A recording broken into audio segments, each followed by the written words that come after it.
Welcome back শ্রোতা বন্ধুরা। আশা করি আপনারা অন্ধকার আর নীরবতার একদম কেন্দ্রে বসে আছেন, কারণ এই রাতটা শুধুই ভৌতিক গল্প শোনার জন্য। আর আমি আপনাদের সাথে আছি আরজে ইকু, আর আপনারা শুনছেন রাত 2:30টার পেজ, যেখানে কোনো গল্প কথা নয়, শোনা যায় লোকমুখে প্রচলিত হাড় হিম করা বাস্তব অভিজ্ঞতা। আজকের গল্পটি এমন এক রাতের যেখানে সময় থমকে গিয়েছিল আর একজন পরিচিত মানুষ অচেনা আবরণে ফিরে এসেছিল একটা বিলের ধারে, এক শ্মশান ঘাটের পাশে। শুরু করছি সেই যাত্রা, চলুন। ভাদ্র মাসের শেষ সপ্তাহ, সময়টা মধ্যবর্ষার ভেজা আবহাওয়া। আমি তখন চন্দ্রপুর শহরের ব্যস্ত ধর্মতলা এলাকার এক ছোট্ট ছাপাখানায় কাজ করি। সপ্তাহে একটি মাত্র অবসর, তাও আবার রবিবার। সেই একটি দিনই আমার জন্য গ্রামের টান। বাড়ি ফিরে আসি।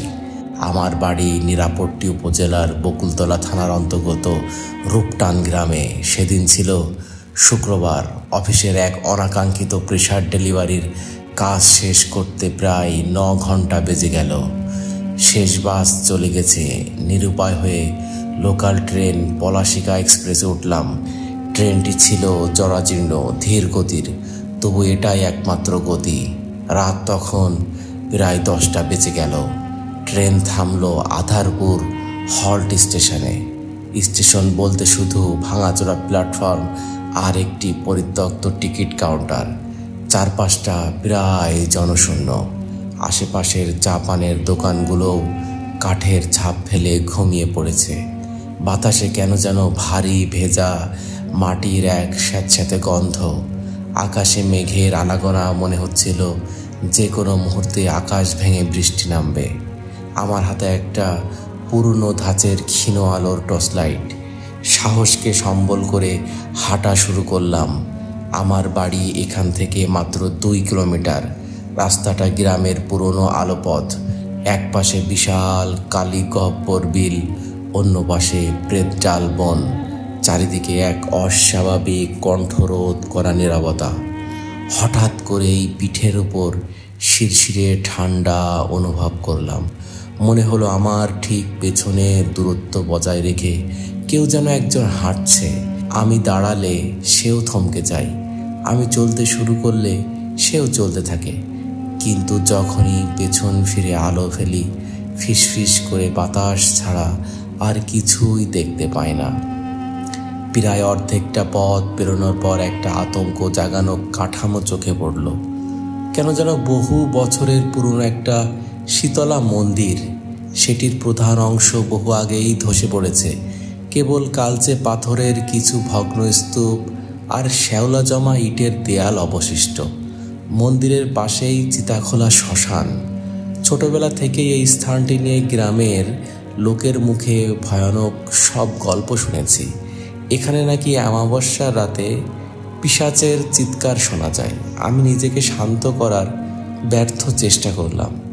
জোর করে মুখ দিয়ে দোয়া দরুদ যা মনে পড়ল সব আওড়াতে শুরু করলাম। কিন্তু বুকের ভেতরটা বরফের মতো জমে যাচ্ছিল। ঠান্ডা ভয় যেন হৃৎপিণ্ডের গতিকে থামিয়ে দিতে চাইছে। ঠিক তখনই কানে এলো সেই শব্দ। জলের গভীরে কোনো কিছুর তীব্র আলোড়ন, ছপাত ছপাত শব্দ। আমি টর্চের আলো বিলের কিনারে ফেললাম। দেখি একটা ছোট্ট কালো ডোঙা নৌকা বাঁধা, তার ভিতরে একজন লোক বসে আছে। আমি তীব্র ভয়ে চমকে উঠলাম। আলোটা আরেকটু স্পষ্ট করে দেখলাম একজন বয়স্ক মানুষ, পরনে ময়লা ধুতি পাঞ্জাবি, মুখটা কেমন যেন ফ্যাকাশে কিন্তু ভীষণ পরিচিত। ইনি তো রূপটান গ্রামেরই লোক, পাঁচু মাঝি। তিনি প্রায়ই এই বিল পারাপার করতেন। স্বস্তির নিঃশ্বাস ফেলে আমি কাঁপতে কাঁপতে বললাম, পাঁচু কাকা, আপনি এত রাতে? তিনি মুখে এক রহস্যময় দাঁত বের করা হাসি টেনে বললেন, তোমার পারকরণের জন্যই তো বসে আছি। না থাকলে তুমি এত অন্ধকারে পথ পার হইতে কেমনে বাবা? তার কণ্ঠস্বরটা কেমন যেন ক্ষণক্ষণে শুকনো বাঁশের মতো কর্কশ। তবু তার হাসি দেখে মনে কিছুটা সাহস ফিরে পেলাম। আমি তাড়াতাড়ি নৌকায় উঠে পড়লাম। বিলটা ছোট, স্বাভাবিক গতিতে পার হতে 5 মিনিটের বেশি সময় লাগার কথা না। নৌকা যখন মাঝ বিলে, আমার চোখ গেল হাতের ঘড়ির দিকে। সময় দেখাচ্ছে রাত 2:15। আমার মাথা হঠাৎ চক্কর দিয়ে উঠল। 8 ঘন্টার রাস্তা। আমি কি তবে 4 ঘন্টা ধরে এই আলোপথে হেঁটে চলেছি? আমার মুখ দিয়ে আর কোনো কথা বের হলো না। নীরব আতঙ্ক নিয়ে বিল পার হলাম। কিনারায় নেমে কোনো মতে বললাম, কাকা, আমাকে বাড়ি পর্যন্ত একটু এগিয়ে দিয়ে যাবেন? সাহস পাচ্ছি না তো। পাঁচু মাঝি ধীরে ধীরে মাথা নাড়লেন। তার ফ্যাকাশে ঠোঁটে সেই অদ্ভুত হাসি। আমি সামনে, তিনি ঠিক পিছনে। নিস্তব্ধ পায়ে হাঁটতে লাগলেন। রাস্তা জনমানব শূন্য। চারিদিকে কেবল ব্যাঙের তীব্র ডাক আর প্রেতডাল বনের পাতার মর্মর শব্দ। কিছু দূর এগোতেই রাস্তার বাঁদিকে সেই প্রাচীন হাড়গোড় কবরস্থান।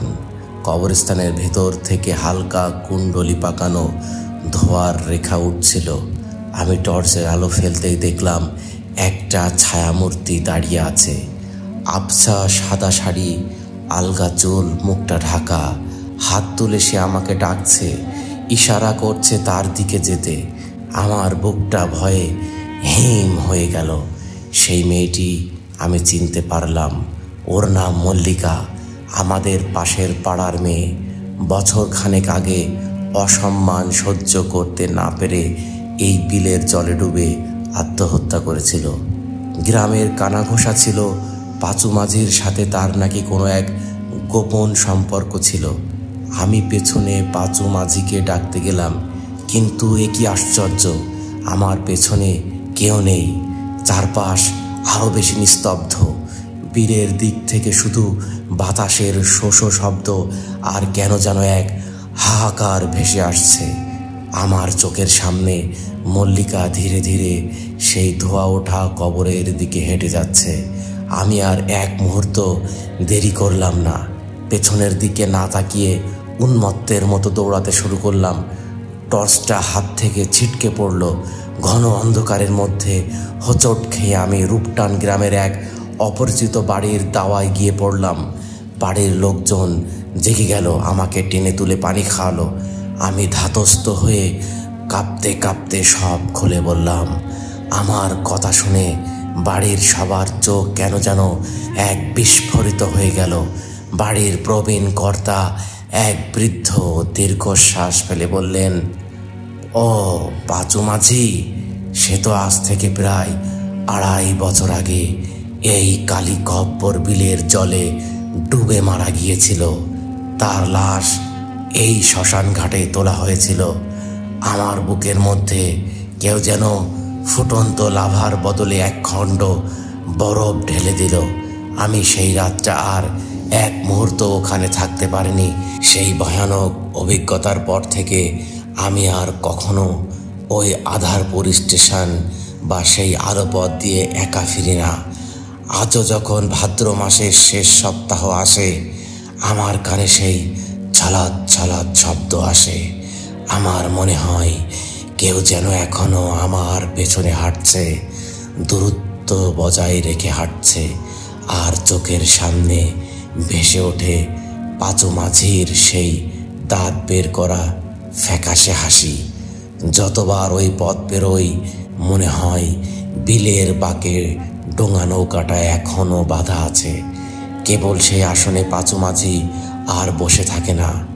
বন্ধুরা, গল্প এখানেই শেষ নয়, কিন্তু সেই রাতের আতঙ্ক, সেই ছায়াপথিকের পায়ের শব্দ, তা কি সত্যি শেষ হয়েছে?